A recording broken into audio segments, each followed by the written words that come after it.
ഇത് കവിതയുമല്ല, കഥയുമല്ല. ജനിക്കാതെ പോയ ഒരു പെൺകുഞ്ഞിന്റെ ഡയറിക്കുറിപ്പ്. ജൂൺ 15. ഞാനൊരു കുഞ്ഞു പൊട്ടായി അമ്മയുടെ ഗർഭപാത്രത്തിൽ പറ്റിപ്പിടിച്ചിരിക്കുന്നു. ജൂൺ 22. ഇപ്പോൾ ഞാനൊരു കോശമായി. ജൂലൈ 5. അമ്മ അച്ഛനോട് പറയാ, നമുക്കൊരു വാവ ഉണ്ടാവാൻ പോവുകയാണെന്ന്. അമ്മയ്ക്കും അച്ഛനും എന്ത് സന്തോഷമായിരുന്നു. ജൂലൈ 26. എനിക്കിപ്പോ അമ്മ പോഷണങ്ങൾ തരാൻ തുടങ്ങിയല്ലോ.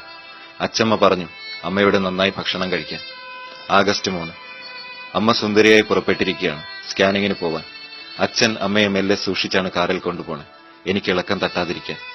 ഡോക്ടർ സ്കാനിംഗ് ചെയ്യുമ്പോൾ അമ്മയുടെ വയറമർത്തിയപ്പോൾ എനിക്ക് പേടിയായി. പിന്നെ അമ്മയുടെ വയറ്റിലാണല്ലോ എന്നതെനിക്ക് ധൈര്യം തന്നു. ആഗസ്റ്റ് 12. എനിക്കിപ്പോ കുഞ്ഞു കൈയും കാലും വയറും തലയും ഒക്കെ വന്നല്ലോ. അമ്മയുടെ ഹൃദയമിടിപ്പും ശബ്ദവും എനിക്ക് കേൾക്കാം. വേഗം പുറത്തെത്തി എന്റെ അമ്മയെ കാണാൻ കൊതിയായി എനിക്ക്. ആഗസ്റ്റ് 25. അമ്മ വീണ്ടും സ്കാനിങ്ങിനും.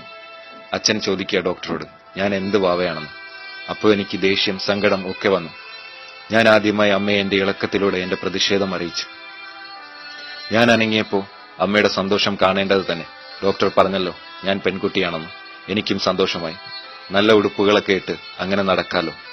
പെൺകുട്ടി എന്ന് കേട്ടപ്പോ അച്ഛന്റെയും അമ്മയുടെയും മുഖം വാടിയോന്ന് എനിക്കൊരു തോന്നൽ. അച്ഛനും അമ്മയും ഇന്ന് മൗനികളായിരുന്നു. അമ്മ ഒന്നും കഴിച്ചതുമില്ല. എനിക്ക് വിശന്നിട്ട് വയ്യ. അച്ഛമ്മയോടും അമ്മമ്മയോടും അച്ഛൻ പറയുകയാണ് എനിക്ക് വളർച്ച പോരെന്ന്. രാത്രി അമ്മയും അച്ഛനും പറഞ്ഞു എന്നെ വേണ്ടാന്ന്, ഒഴിവാക്കുകയാണെന്ന്. എനിക്ക് സങ്കടമാവുന്നു. ഞാൻ കുറെ ഇളകി നോക്കി. ഇല്ല, അമ്മയുടെ മുഖത്ത് ഒരു സന്തോഷവും ഇപ്പൊ ഇല്ല. എന്റെ പൊക്കിൾക്കൊടിയിൽ ചുറ്റി ആത്മഹത്യ ചെയ്യാൻ ഞാൻ ശ്രമിച്ചു നോക്കി, കഴിഞ്ഞില്ല.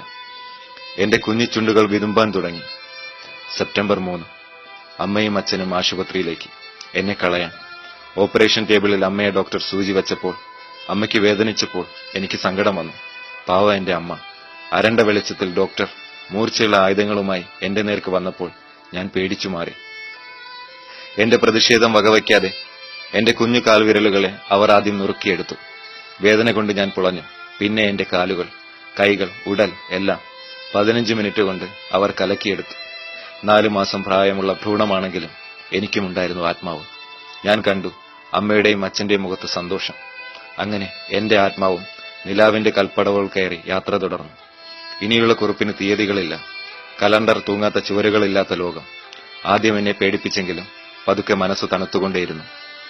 അവിടെ എത്തിയപ്പോൾ എന്റെ പ്രായത്തിലുള്ള കുറെ കുട്ടികൾ, കുഞ്ഞു ചേച്ചിമാർ, അമ്മയുടെ രൂപം തോന്നുന്ന കുറെ അമ്മമാർ. അവരെന്നെ ഓടിവന്ന് കോരിയെടുത്ത് ഉമ്മ വെച്ചു. ചേച്ചിമാർ കഥ പറഞ്ഞു തന്നു, ഈ ഭൂമിയിലെ കുഞ്ഞു കിളികളെ കൊല്ലുന്ന കഴുകന്മാരെക്കുറിച്ച്. അമ്മയുടെ താരാട്ടിൽ നിന്നും ഞാൻ കേട്ടു ഈ ഭൂമിയിലെ മനുഷ്യക്കുപ്പായമണിഞ്ഞ മാംസദാഹികളായ ചെന്നായ്ക്കളെക്കുറിച്ച്. എല്ലാം കേട്ടപ്പോൾ എന്റെ മനസ്സും തണുത്തു. അമ്മയോടും അച്ഛനോടുമുള്ള ദേഷ്യവും മാറി. എന്റെ ഭാഗ്യത്തെക്കുറിച്ചോർത്തു. ഈ ഭൂമിയിൽ പെൺകുഞ്ഞായി പിറക്കാതെ പോയ എന്റെ ഭാഗ്യത്തെക്കുറിച്ചോർത്തു. ഹൃദയം കൊണ്ട് എഴുതിയ ആൾക്ക്.